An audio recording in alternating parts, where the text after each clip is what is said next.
تیسرا سوال، کیا نبی کا جنازہ ہوا؟ بے شک رسول کا جنازہ ہوا، امیر المومنین علی ابن ابی طالب نے پڑھایا، کیونکہ معصوم کا جنازہ ہمیشہ معصوم پڑھاتے، حجت کا جنازہ ہمیشہ حجت ہی پڑھاتی ہے۔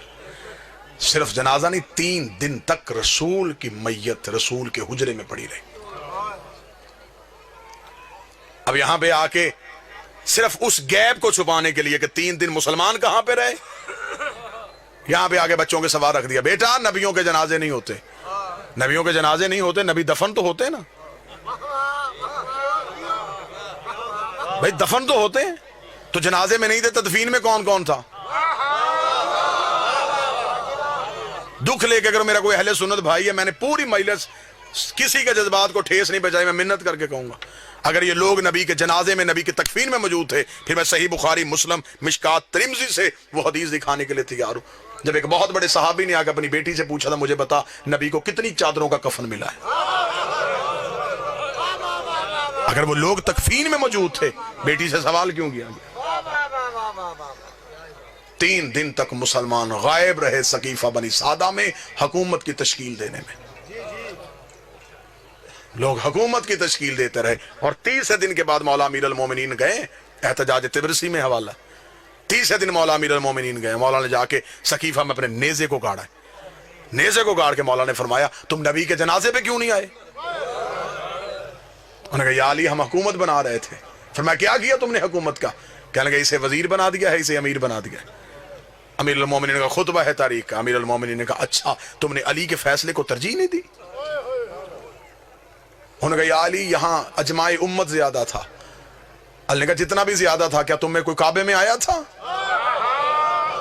نہیں یا علی کسی نے رسول کی زبان چوسی ہو، نہیں یا علی کوئی نبی کے ہاتھوں پہ پلا ہو، نہیں یا علی کسی نے دعوت ذوالعشیرہ میں کھڑے ہو کے نبی کی تائید کی ہو، نہیں یا علی کسی نے بت توڑے ہوں، نہیں یا علی کسی نے ہجرت کی ہو، نہیں یا علی کوئی مدینے میں رسول کے ساتھ چلتا رہا ہو، نہیں یا علی کوئی فاتح خیبر ہو، نہیں یا علی کوئی کل ایمان ہو، نہیں یا علی کوئی یعصوب الدین ہو، نہیں یا علی کوئی قائد غر المجلین ہو، نہیں یا علی کوئی فاتح درین ہو، نہیں یا علی کوئی نقطہ بائے بسم اللہ ہو، نہیں یا علی کسی نے انگوٹھی دے کے ولایت خریدی ہو، نہیں یا علی کسی کے دروازے پہ تارا کمی بن کے آیا ہو، نہیں یا علی کسی کی بطول جیسی بیوی ہو، نہیں یا علی کسی کا حسن جیسا بیٹا ہو، نہیں یا علی کسی کا حسین جیسا بیٹا ہو، نہیں یا علی کسی نے نبی کے ہاتھوں اپنا اعلان ولایت کروایا، نہیں یا علی اتنا کہنا تھا یا علی گھوڑے کی زین میں بیٹھے، علی نے نیزہ سقیفے سے اکھاڑ کے کہا تم جتنے بھی زیادہ تھے میں تمہیں کہہ دوں میں بھی نکاح سے، میرا باپ بھی نکاح سے، میرا دادا بھی نکاح سے، ہم نکاح والوں کے بیٹے ہیں، گناہ والوں کے بیٹے رہے۔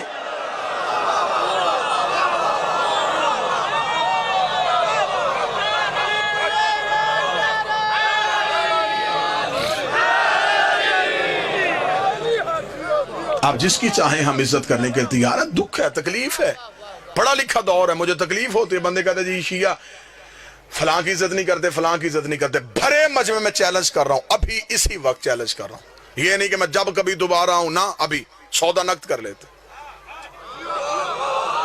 جس کی عزت کروانا چاہتے ہو تم مجمع سے نام لو، میں منبر سے کردار پڑھتا ہوں۔ بابا جی ٹھیک ہے، اگر کردار عزت کے لائق ہوا تو عزت کرتے، یہ تو غلط بات ہے کہ آپ اپنی کتابیں بھی نہ پڑھیں۔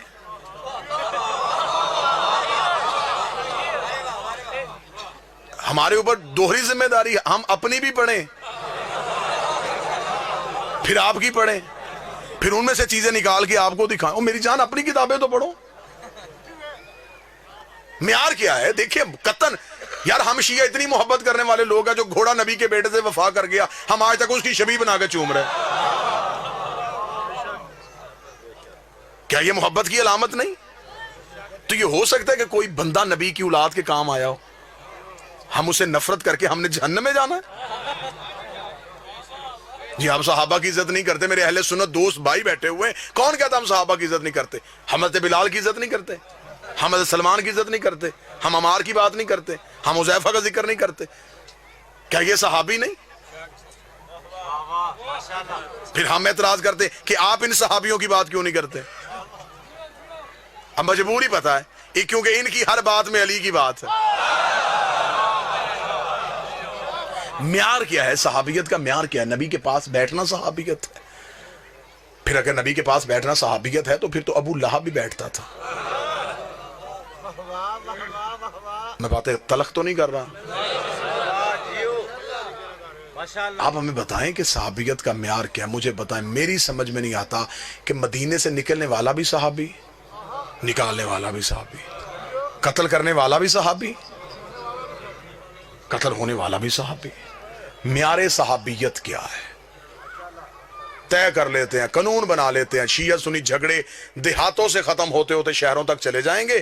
یہاں سے یہاں تم بل پاس کرو، پارلیمنٹ ہاؤس تک بل پاس کروا لو. ہم شیعہ سب سے پہلے دستخط کرنے کے لیے تیار ہیں. ہم سے قرآن کے حاشیے پہ دستخط کروا دو، ہم لکھنے کے لیے تیار ہیں. جو بھی مسلمان کلمہ نبی کا پڑھے گا، کسی صحابی کو برا کہے گا، وہ کافر، وہ جہنمی، وہ مرتد، اسے پھانسی، اسے سزائے موت. جو صحابی کو برا کہے اسے ملعون سمجھا جائے گا، جو صحابی کو برا سمجھے اسے جہنمی کہا جائے گا. اگلا قانون بھی تمہیں ماننا پڑے گا، جو برے کو صحابی کہے اسے بھی ملعون کہنا پڑے گا. شیعہ مرتا مر جاتا ہے، یزید کو رضی اللہ نہیں کہتا. ایک لمحے کے لیے گھروں میں بیٹھ کے سوچو کہ اسلام تمہیں کیا دے کے گیا ہے. کوئی مسلمان یہاں ہاتھ رکھ کے نماز پڑھا، کوئی یہاں ہاتھ رکھ کے پڑھا، کوئی یہاں ہاتھ رکھ کے پڑھا، کوئی کھول کے پڑھا. جو یہاں ہاتھ رکھ کے پڑھا اسے پوچھو یہ کیا جی؟ رسول یہاں ہاتھ رکھتے تھے، یہ رسول یہاں رکھتے تھے، یہ رسول یہاں رکھتے تھے، یہ رسول ایسے پڑھتے تھے. یہ کام دن میں نبی 5 دفعہ کرتے تھے.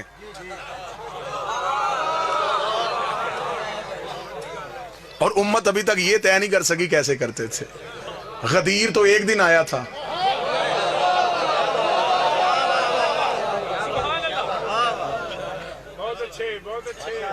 آؤ زدے چھوڑو، بحثیں چھوڑو، آل محمد کے دروازے پہ آؤ. ان سے بڑا کائنات کا بادشاہ کوئی نہیں ہے. نبی کے بعد وسیلہ یہ ہے، نبی کے بعد ہدایت کا سارا سلسلہ ان کے پاس ہے. کہتے جی نہیں، رسول کے جنازہ، نبیوں کا جنازہ نہیں ہوتا. چل نبیوں کا جنازہ نہیں ہوتا. چند دن گزرنے کے بعد اس نبی کے گھر سے دوسرا جنازہ اٹھا، وہ نبی کی بیٹی کا جنازہ تھا. 75 یا 90 دن کی روایت ملتی ہے، یا 75 دن زندہ رہی یا 90 دن زندہ رہی. بیٹی رسول کی عمر مبارک کتنی تھی؟ جتنی کربلا میں حسین کے اکبر کی عمر تھی. یہ عمر تھی میری شہزادی کی جب دنیا کے دکھوں سے کنارہ کر کے گئی ہے محمد کی بیٹی. چل مسلمان نبی کے جنازے پہ نہیں آ سکے، رکھ مولوی کے سر پہ قرآن، مجلس سے جائے کلمہ نبی کا پڑھتا ہے. تجھے رسول کی عزت کی میں قسم دے رہا ہوں، کلمہ نبی کا پڑھتا ہے. جا کر ریسرچ کرنی شروع کر دے. مولوی کے دروازے کھٹکھٹا. نہیں آئے تھے مسلمان نبی کے جنازے پہ، بتا زہرا کے جنازے پہ کتنے مسلمان.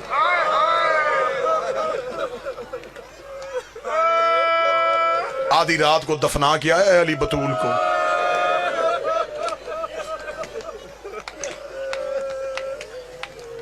اب ہم کیا کریں؟ ہم درد پڑھیں گے، مر جائیں گے. شیعہ ساری رات علی زہرا کی قبر پہ بیٹھ کے قرآن پڑھتے تھے. تلوار نکالی ہوتی تھی، ایک ہاتھ میں قرآن ہوتا، ایک ہاتھ میں تلوار ہوتی. ایک دن حسین نے جا کے کہا بابا میری ماں کو تلاوتوں کی محتاج ہے. فرمایا قرآن پڑھنے نہیں آتا، اونچی آواز میں اس لیے پڑھتا ہوں انہیں پتہ چلے علی قبر پہ پہرا دے رہا. کیا یہ غریبی نہیں تھی میرے بادشاہ علی کی؟ بچپن کا حسین بابے کے قدموں پہ گر گیا، رو کے کہتا بابا اب تو میری ماں نہیں روتی، اب تو میری ماں جگیر نہیں مانگتی، اب میری ماں کو کیا ڈر ہے. فرمایا جو آگ لے کے دروازے پہ آ گئے، کہیں بیل چلے کے زہرا کی قبر پہ نہ آ جائے.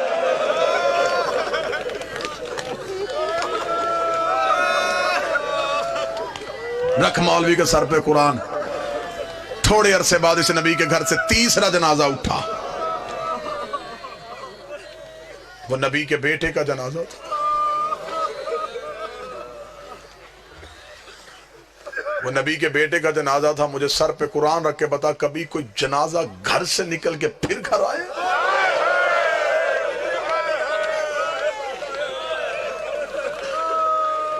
یہ پہلا جنازہ ہے کائنات کا جو گھر سے نکلا ہے واپس گھر آئے. 70 تیر نکالے ہیں بہن نے بھائی کے جنازے سے.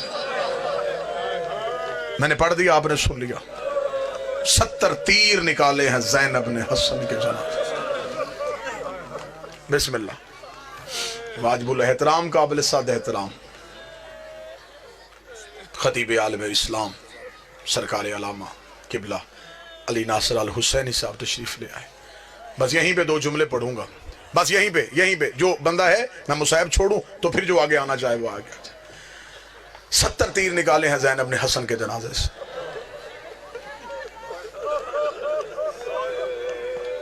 حسین نے اکبر کے جگر سے 1 برچھی نکالی تھی. جس نے سینے پہ ہاتھ نہیں مارا اس نے اپنے آپ کو امیر سمجھا. حسین نے اصغر کی گردن سے 1 تیر نکالا تھا. زینب نے 70 تیر نکالے. آخری تیر بھائی کے جنازے سے نکال کے زینب رو کہتی حسین ایک دفعہ مجھے نانے کی قبر پہ لے کے جا. فرمایا کیا پوچھنا چاہتی ہے؟ فرمایا جا کے نانے کی قبر سے جا کے پوچھو نانا تو کہا کرتا تھا حسن میرا امیر بیٹا ہے، حسین میرا غریب بیٹا ہے. میں نانے کو بتاؤں گھر آ کے اپنے امیر کا جنازہ دیکھ، پھر مجھے بتا تیرا امیر ایسا ہے تو تیرا غریب کیسا ہو. انہوں نے تیرے امیر کی یہ حالت کی ہے تو تیرے غریب کی کیا حالت.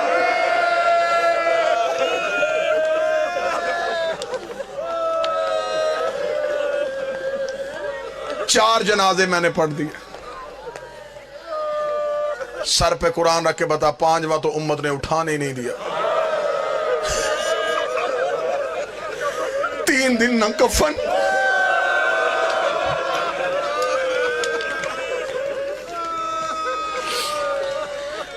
اپنی اپنی لاشیں دفنا کے چلے گئے. حسین کی لاش کربلا کے جنگل میں 3 دن تک بغیر کفن کی پڑی. علامہ حافظ کفایت حسین اپنی کتاب میں لکھتے ہیں امت نے 7 حصوں میں حسین کی لاش کو تقسیم کیا. کسی کے ہاتھ حسین کا امامہ آیا، کوئی حسین کی عبا اتار کے لے گیا، کوئی حسین کی قبا اتار کے لے گیا. ایک کمینے نے سید کے کمر بند پہ ہاتھ ڈالا، حسین کی میت کانپی. آواز آئی حیا کر میری لاش پہ میری بہنوں نے آنا، شرم کر میری لاش میں میری بیٹیوں نے آنا. ایک کمینہ ان میں سے وہ ہے جس میں آج بھی زیارت ناہیہ میں میرا 12واں لہو رو کے لعنت بھیجتا ہے. بابا شرازی سید مجھے معاف کر دینا، یہ کمینہ وہ ہے جس نے حسین کی انگوٹھی اتاری.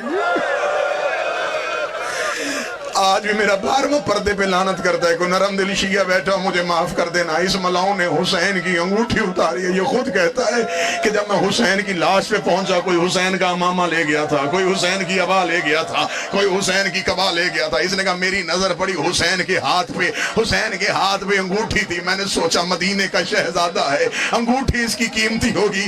یہ کمینہ کہتا مجھے جلدی تھی، میں نے خیموں میں جا کے مال لوٹنا تھا. میں جلدی جلدی حسین کے ہاتھ کے قریب آیا، میری ایک نظر خیمے پہ تھی، میں دوسرے ہاتھ سے حسین کی انگوٹھی اتار رہا تھا. یہ کتا کہتا ہے حسین کی انگلی اتنی زخمی تھی مجھ سے انگوٹھی اتر نہیں رہی تھی، مجھے جلدی تھی. کوئی سید ہو، کوئی سید زادی ہو مجھے معاف کر دینا. یہ کمینہ کہتا میں کربلا کے جنگل میں دوڑا، میں ایک پتھر اٹھا کے لایا، اس پتھر پہ حسین کا ہاتھ رکھا، اپنی جیب سے خنجر نکالا، حسین کی انگلی پہ خنجر رکھا، دوسرے پتھر کے ساتھ میں ضرب مارنے لگا. ایک کالے برکے والی بی بی کی چیخ آئی، آواز آئی تجھے انگوٹھی چاہیے مجھے بتا میں اتار کے دے دوں. میں نے چکیاں پیس کے پالا اور میرا لاڈ